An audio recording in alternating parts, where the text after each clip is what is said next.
Drago, eu só vou te interromper porque eu vou colocar um convidado ilustre também para falar de calendário. Junto conosco temos o presidente do Grêmio, Alberto Guerra, junto com a gente aqui no Bola Rolando. Presidente, primeiramente, uma honra recebê-lo aqui na programação do Band Esportes. Boa tarde a todos. A honra é minha de participar desse programa tão qualificado, tão bom de escutar vocês debatendo sobre o calendário do futebol brasileiro também. E estamos à disposição para falar aqui das coisas do Grêmio para a nossa imensa nação tricolor. Presidente Alberto Guerra, como que você vê esse posicionamento, né, da Procuradoria ingressando com este pedido de concessão de liminar para suspensão imediata dos efeitos jurídicos dos cartões aplicados ao Kahneman e ao Marlon? Vê com uma certa justiça essa ação sendo aplicada? Queria ouvi-lo, presidente. Olha, sempre quando a gente fala de justiça, né, acho que é um dever nosso, até como homens, né, não importa se é a justiça do trabalho, se a justiça é criminal, ou nesse caso a desportiva, né? Sempre que há alguma coisa errada, eu acho que a busca da justiça ele são valores cardeais, né, para nós seres humanos. Independente do caso do Grêmio, eu vejo isso com muita aprovação, porque mostra uma modificação na mentalidade aqui do futebol brasileiro e que isso pode ser usado em determinados casos, obviamente excepcionais. Eu não vejo isso, discordo, já vi alguns comentários de que isso traria uma insegurança jurídica e que traria muitas modificações, cada jogo ia ser contestado. Não, isso é uma excepcionalidade, né, em casos muito especiais, como eu acho que foi nesse caso do Bragantino, como foi no caso do Flamengo na Conmebol, ou lá atrás do Cruzeiro também, que eu me lembro, acho que foi o Dedé, no jogo do Boca Juniors. Então eu vejo uma modificação bastante importante na justiça desportiva que não quer perpetuar, né, o prejuízo. Já não basta os pontos que se foram, nesse caso nitidamente foi o último lance do jogo, né? Teria ali o Grêmio 1 ponto a mais, Bragantino 2 a menos, e aí teríamos o prejuízo da suspensão dos dois atletas e também depois o julgamento deles, né? Que provavelmente isso poderia ser uma terceira penalidade. Bernardo Ramos, presidente Alberto Guerra conosco. Boa noite, presidente. Bom falar contigo. É o seguinte, diante desta notícia, né, é possível dar um próximo passo e o Grêmio entrar com um ofício, uma ação, que seja alegando que houve um erro de direito e essa partida ser anulada? Não acredito, não é essa a intenção. Não é o que a gente quer, né, com esse movimento que se criou a partir do Grêmio, que já vem falando sobre arbitragem há algum tempo. Não estou feliz de estar aqui com vocês para falar de arbitragem, gostaria de estar falando de futebol, dos planos do Grêmio, de uma classificação, de uma disputa de títulos, né? Sem lembrar ainda 2023, que fomos extremamente prejudicados, talvez ele tenha escapado um título nacional. Não é a ideia. O que a gente quer é que adotar, né, ajudar também com propostas, como foi feito na visita que eu fiz com o Filipão à comissão de arbitragem, já lá em maio, se eu não me engano, para que isso não aconteça. Mas já que as coisas, né, estão repetidamente acontecendo, especialmente nesse caso, né, com o Grêmio, eu acho que ficaria de bom tom essa reversão dos cartões, né, para não se perpetuar aí mais penalidades, além da perda dos pontos, que já foram muitos nesse Campeonato Brasileiro. Diga lá, Léo. Presidente, é um prazer falar com você. O Grêmio foi prejudicado nessa rodada do Campeonato Brasileiro, assim como o São Paulo também foi. Em outras rodadas, outros times passaram por uma situação parecida ou talvez um pouco menos grave. Existe algum tipo de proposta dos clubes para a melhoria da arbitragem no Brasil? Se essa proposta existe, quais seriam os pontos que você levantaria para melhora? Ou os clubes entendem que esse é um problema único e exclusivamente da CBF, da Confederação Brasileira de Futebol? Não, a gente quer ajudar, né? Nós levamos já desde da primeira reunião alguns pontos. A gente sabe que essas mudanças elas não são repentinas, elas exigem treinamento, isso leva um certo tempo. Eu entendo quando eu falo de profissionalização, aqui não é por ter a carteira assinada que o árbitro vai passar a tomar decisões melhores ou não, mas assim, que se possa ter uma arbitragem nacional, né? Hoje em dia ela é dividida em 27 estados, cada estado tem a sua carga horária, cada estado tem a sua forma de interpretar a própria regra. Você sabe o tamanho continental que é o Brasil, né? Isso também tem a ver com o calendário, até pelas distâncias que se percorre. Então, acho que havendo um projeto de médio e longo prazo de unificação dessas regras, uma maior carga horária no treinamento, uma melhor remuneração desses árbitros, melhor investimento em infraestrutura, levaram para a CBF, o Grêmio levou a primeira reunião, a gente não está simplesmente aqui chorando, né, pelo resultado lá do Bragantino, é que isso vem já, não é de hoje, não é nem desse ano. Já em março, já falei sobre arbitragem, tomei 90 dias de suspensão, infelizmente tive que falar de novo alguns momentos durante o Campeonato Brasileiro, tive problema no Campeonato Gaúcho. Então, assim, o que a gente quer é minimizar isso, acabar e que o campeonato seja o mais parelho possível no que diz respeito às decisões dos árbitros. Diga lá, Dragô. Presidente, o senhor detalhou aí algumas sugestões que foram feitas, né, por parte do Grêmio. Eu queria saber se o Grêmio é a favor de árbitros estrangeiros trabalhando no futebol brasileiro. E em quase todo o campeonato aparece uma teoria conspiratória nova. Como o senhor vê esse tipo de situação que mexe bastante com a credibilidade do evento? Eu concordo contigo, eu não, né, que essas teses conspiratórias, elas só prejudicam o futebol brasileiro, não é, nós da parte do Grêmio, nenhuma tese conspiratória, muito pelo contrário, a minha luta sempre foi em prol da união dos clubes, nós temos muito mais coisas em comuns, inclusive aqui com os co-irmãos aqui do meu estado, com o Inter, com o Juventude, sempre busquei essa união, sempre busquei ao máximo a unificação das ligas, porque eu acredito no produto do futebol brasileiro, que a gente possa vender isso muito melhor, né? Uma vez a gente estando unido e podendo ter outros dinheiros na mesa, como se diz, não só o da transmissão, não é?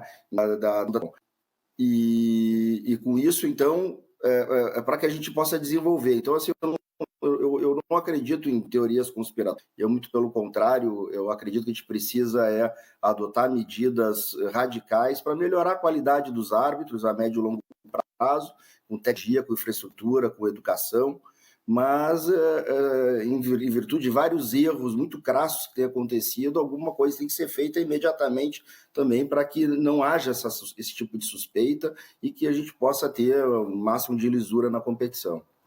Presidente, há um ponto interessante da sua fala quando você fala de uma ideia mais nacional, a nacionalização dos árbitros e não tanto em pontos de vista estaduais.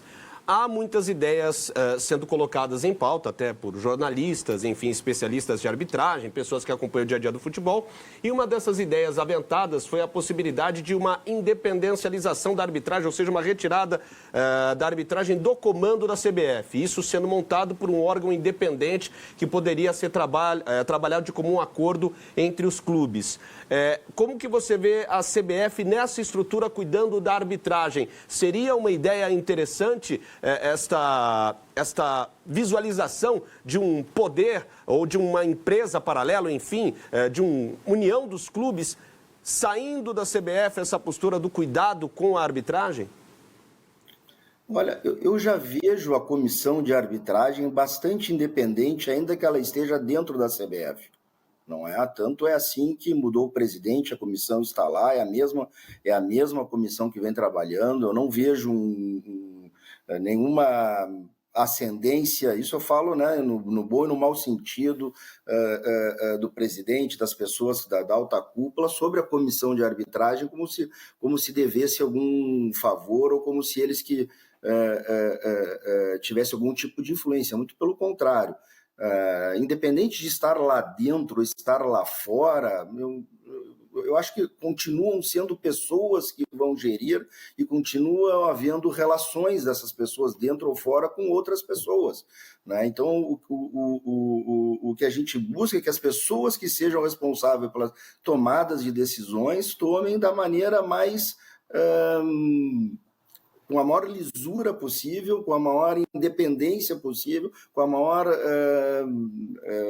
de forma com que ninguém saia prejudicado e que se realmente escolham tantos os árbitros, porque, na verdade, quando a gente fala de comissão de arbitragem, ali é a escolha daquele trio que vai, ou daquele já não é mais trio, né, que vai apitar determinado jogo. A partir dali é com a equipe de arbitragem, para que eles tenham as melhores condições, né? De novo, as melhores infraestruturas, as melhores câmeras, que esse foi um dos problemas no jogo do Grêmio e do Bragantino, que não existia uma imagem muito boa, né? Que se viu a agressão do Kahneman ou não. Num campeonato brasileiro desse nível não pode ter um problema de câmera, com todo respeito, né? Isso é um absurdo, não é? Então é isso, eu acho que independente de ser dentro da CBF ou fora da CBF, eu acho que mesmo sendo dentro, tenho certeza, a comissão de arbitragem ela já trabalha com uma grande independência, ela faz o que ela acha melhor para a sua arbitragem, ela tem todos os recursos que ela exige, que ela demanda, que ela quer, para que possa exercer o seu melhor trabalho possível. Diga lá, Bernardo. Mudando rapidinho de assunto, na cerimônia de apresentação do novo calendário do futebol brasileiro, o presidente da CBF, Samir Chaldi, falou sobre um estágio avançado, né, de estudos para a implementação do fair play financeiro no Brasil. Imagino que o senhor, como presidente do Grêmio, é favorável à implementação do fair play financeiro, não? Claro, muito favorável. Acho isso uma ferramenta importantíssima para o nosso futebol. Não é? Acho que essa ferramenta ela tem que ser incluída e gradativamente, não é? Eu acho que tem como chegamos até aqui, que deixa no passado, mas se a gente conseguir todos os anos, eu tenho defendido isso até, ao invés de a gente ficar discutindo uma legislação com 20, 30 pontos já direto para fair play financeiro e que uma ou outra acaba sendo polêmica, e aí a gente vai ficar travando nessas discussões. Se todo ano a gente acrescentar que seja uma ou duas regras para serem aplicadas a partir do ano que vem, a gente, em 5 anos, 6 anos, a gente vai ter uma legislação bastante boa. Como, por exemplo, né, a partir do ano que vem, não pode haver dívidas. Quem tiver a dívida um com o outro não vai jogar Série A. Isso já resolveria um grande problema para nós, né? Porque um clube deve para o outro, alguém compra um jogador do outro clube, não paga, se beneficia tecnicamente com o jogador, e quem vendeu não tem o dinheiro para repor aquela peça. Então, se a gente conseguisse essa regra, eu diria que já seria um grande passo para o próximo ano. E assim, gradativamente, a cada ano, colocando pequenas outras regras para que a gente tenha um fair play financeiro e uma maior saúde do futebol brasileiro. Tem clube devendo hoje para o Grêmio, presidente? Tem clube devendo para o Grêmio, assim como o Grêmio também deve para clube também. Mas a nossa conta está equilibrada. Quem deve para o Grêmio, o Grêmio deve para quem? Não quero expor os clubes aqui, né? Porque eu posso dizer que o Grêmio deve, por exemplo, uma parcela aí do Wagner Leonardo ao Vitória, deve também um pouquinho ainda do saldo do Atlético Mineiro, não sei se é do Pavon ou do Gemerson, mas aí é pouca coisa agora. Mas também tem clubes que devem para o Grêmio uma quantidade de dinheiro significativa, né? E eu vou falar pelas coisas do Grêmio, não vou expor os demais clubes, mas que essa conta está bastante equilibrada. Até para fechar, então, presidente, esse tema interessante que o Bernardo sugere, quando você faz esse levantamento, essa análise sobre a implantação do fair play financeiro, você acha que já há possibilidades dentro da realidade do Grêmio e do futebol brasileiro para que esse fair play já seja implementado para o ano que vem? Ou você defende um trabalho a médio prazo, ou pelo menos um ano, um período, para que os clubes possam se reestruturar e se preparar para o fair play financeiro? Qual que seria o tempo ideal de implantação desta iniciativa no futebol brasileiro, presidente? É que depende da regra. Tem regras de aplicação imediata e tem regras que talvez exijam uma maior adaptação, né? Então, depende dela. Tem algumas que talvez seja injusto nós aplicarmos já a partir do ano que vem, né? Então, tem que analisar. São diversas regras, né, para o fair play financeiro. Eu acho que, pela forma como o futebol brasileiro chegou nesse atual momento, né, com todos os clubes com extrema dificuldade financeira, uns mais, outros menos, mas com todos os clubes com uma dificuldade financeira considerável, adotar todas as regras de uma vez só, isso pode não ser benéfico para o futebol brasileiro. Então a gente vai avançando pouco a pouco, como foi feito em todos os lugares, né? Como foi feito na Europa, e não adianta a gente tentar tropicalizar, pegar as regras da Europa e jogar todas elas aqui de uma vez. Eles foram gradativamente sendo colocados regras após regras, e à medida que os clubes, né, foram se adaptando às regras e tentando escapar delas, inclusive, foram sendo criadas outras. Então, acho que aqui ele tinha que adotar dessa maneira, também de forma um pouco mais gradativa. E nessa apresentação que a CBF sugere, presidente, em algum momento o senhor teve contato com o Samir Shah, o Diogo, representativamente o Grêmio falando, teve contatos para trabalhar com essas sugestões de fair play financeiro?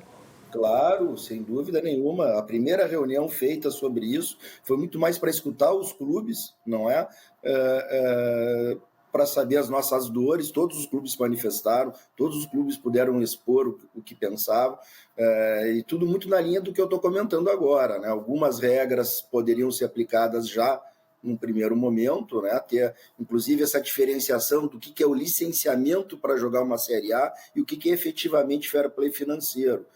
Talvez esse exemplo que eu tenha dado entre os clubes brasileiros seja uma regra, inclusive, de licenciamento né, para jogar, ter uma licença para jogar na série A e não especificamente de um fair play. Então, depois teve uma outra rodada de reuniões onde a gente escutou exemplos do mundo todo, né? E o planejamento é que já em novembro saia algumas regras para serem aprovadas ou já para serem aplicadas já no ano que vem. Diga lá, Bernardo. Presidente, eu vou insistir na pergunta.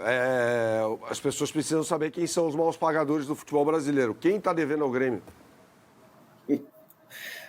Olha, nós temos ainda parcela, então, do Ferreirinha, né, do São Paulo, ainda em aberto, tá? Nós temos...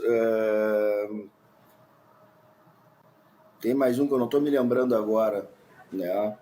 Mas são dois clubes que basicamente devem ao Grêmio, assim como o Grêmio... e o Botafogo do Nathan Fernandes, tá? Que devem também parcelas, que se atrasa relativamente, infelizmente, tá? Normal, assim como o Grêmio também atrasou recentemente algumas parcelas, essas que eu já comentei antes. Perfeito. Presidente Alberto Guerra, presidente do Grêmio, falando conosco aqui no nosso Bola Rolando. Queria agradecer demais a sua participação, presidente, e o espaço cedido para nós aqui do Bola Rolando. Um grande abraço. Obrigado, bom trabalho, um prazer falar com vocês. Muito obrigado. Tá aí, então, o presidente Alberto Guerra falando aqui conosco no Band Esportes.